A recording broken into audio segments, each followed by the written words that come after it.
Okay, so share ko sa inyo to guys, no. So ngayong araw guys, meron tayo dito ang phone device guys, no. So itong phone device nito guys ay parang Realme C2 ito guys. So ito guys yung likod yung guys, no. So pinadala sa atin guys para pa-check sa atin guys yung phone device na ito guys, no. Yan. So binigay sa atin ay ito na lang, wala na siyang LCD guys, no. So hindi ko lang sure guys kung buhay pa ito guys yung motherboard guys ng phone device nito. So try natin guys.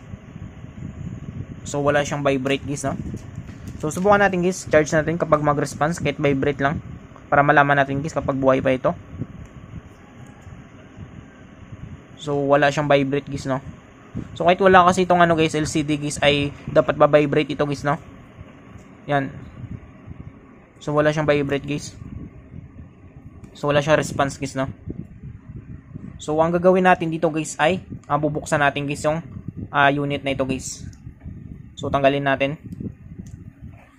So dito guys, dito natin malaman guys kahit wala tayong pang testing guys na LCD guys, no, basta meron tayong digital multimeter natin guys. So ang gagawin natin, bubuksan natin guys yung unit na ito guys, no, para malaman natin guys kung buhay pa guys yung motherboard nito guys. So para mabuksan natin ito guys, una natin gagawin, tanggalin natin guys yung SIM tray nito.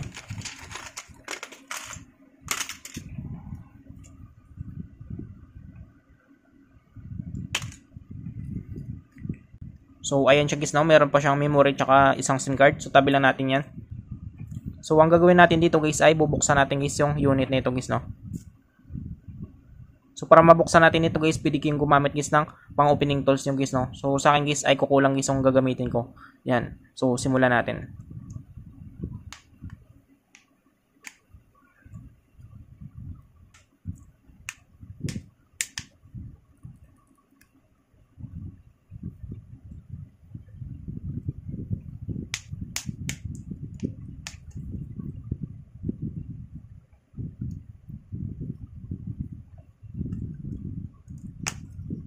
So ayan siya guys, no. So nabuksan natin guys. So ito guys yung loob guys ng Realme C2 guys, no. So Realme C2 ito guys. Kung makita niyo guys yung camera niya guys, no. Dalawang camera tsaka isang flash guys, no. Yan. Tapos yung cover niya guys, yung may design na parang ano. Yan. Ganitong design guys. So Realme C2 ito guys, ganitong unit guys. Ganitong covering guys sa likod. So ang gagawin natin dito guys para ma-check natin guys. So nalaglag na guys yung mga buto niya. So tabi lang natin yan. So ang gagawin natin guys para ma-check natin guys yung motherboard guys ng phone device nito guys ay tatanggalin natin guys yung mga bolts nito guys, no. So subukan natin, titest natin guys yung mga battery nito. Tsaka yung charging board niya guys, no. Para malaman natin guys kung anong papalitan natin dito guys, or LCD lang ba. Yan. So tingin ko guys okay pa naman guys yung battery niya guys, no. So flat pa naman yung battery niya, wala pa siyang lubo guys. So tanggalin natin guys yung mga bolts nito. Yan.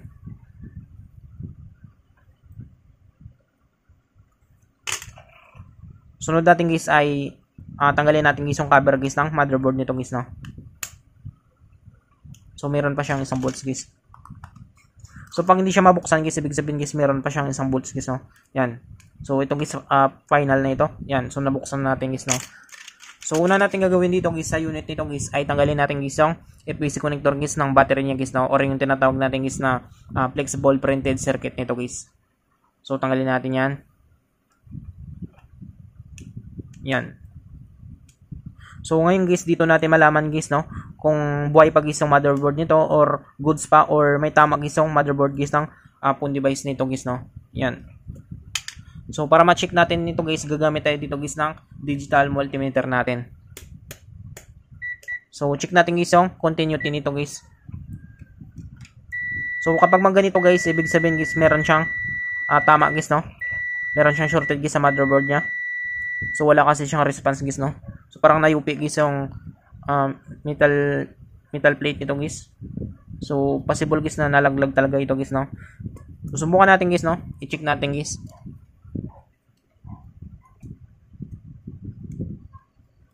So wala siya guys, no. Wala siyang ano guys. Wala siyang shorted guys. Yan. So nag-beep siya pero once lang guys, no. Yan. Ito kasi yung ground niya guys, dapat yung ground niya tutunog ito guys. Yan. So dapat dito guys sa positive niya hindi siya tutunog guys, no. Yan. So kung maano nyo guys, hindi siya tumutunog, ibig sabihin guys ay wala siyang shorted guys sa motherboard nito guys, no. Yan. So kapag wala kayong pang testing guys na LCD, kung meron naman kayong digital multimeter, ay malaman nyo agad guys kung merong tama guys yung motherboard guys ng phone device yung guys, no. Yan. So check natin guys yung diode mode nya.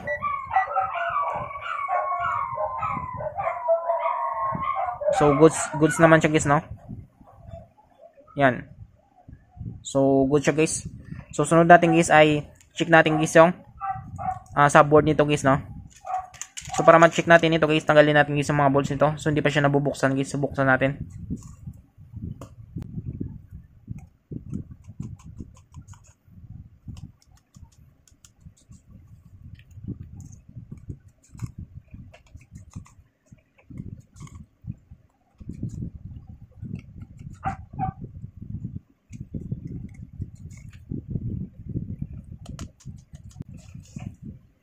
So ayan siya guys, no. So natanggal natin guys. So sunod natin guys ay tanggalin natin guys yung cover nito guys, no.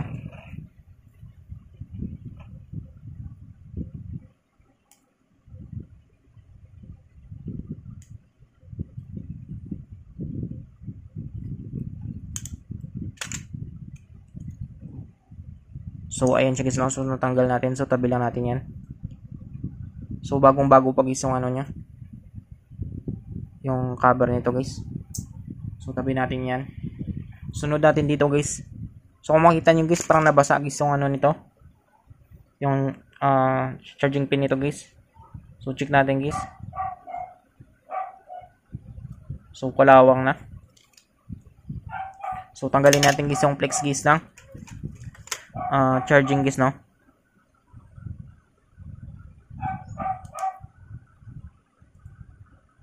Yan.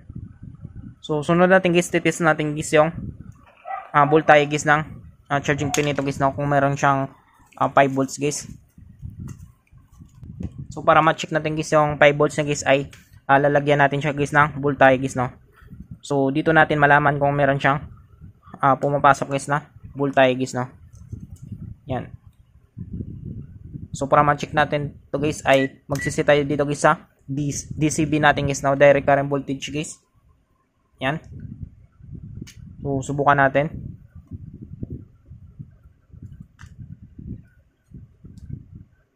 So 4.9 guys, no, nasa 5 volts na rin ito siya guys. So ibig sabihin guys yung ano nito guys, yung charging board nito guys ay goods guys, no. Walang tama guys yung charging board niya guys. So meron siyang 5 volts guys, no, 4.9 guys. Yan. So kung makita nyo guys, 4.9. So nasa 5 volts na rin yun siya guys. So goods guys yung charging port niya guys, no. So sunod natin guys, titest natin guys yung battery nito. So possible guys na kapag okay ito guys yung battery nito guys ay yung tama lang nito guys yung LCD guys, no. So parang LCD nito guys ay replacement na rin guys, no. Yan. So meron na kasi siya dito ng ano. Dapat ito guys ay nakadikit ito guys, no. Yan. So dapat nakadikit ito guys LCD. So hindi na nadikit guys, no. Yan. So sunod natin guys, titest natin rin guys yung battery nito guys, no. So ito guys, yung battery nito guys ay nominal guys, no, 3.8 guys. So dapat meron siyang 3 point something guys. So subukan natin. So ganun pa rin guys, no, direct current voltage pa rin tayo.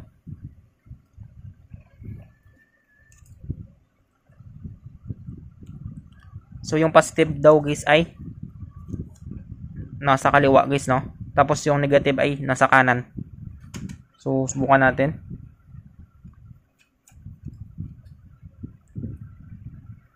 So positive.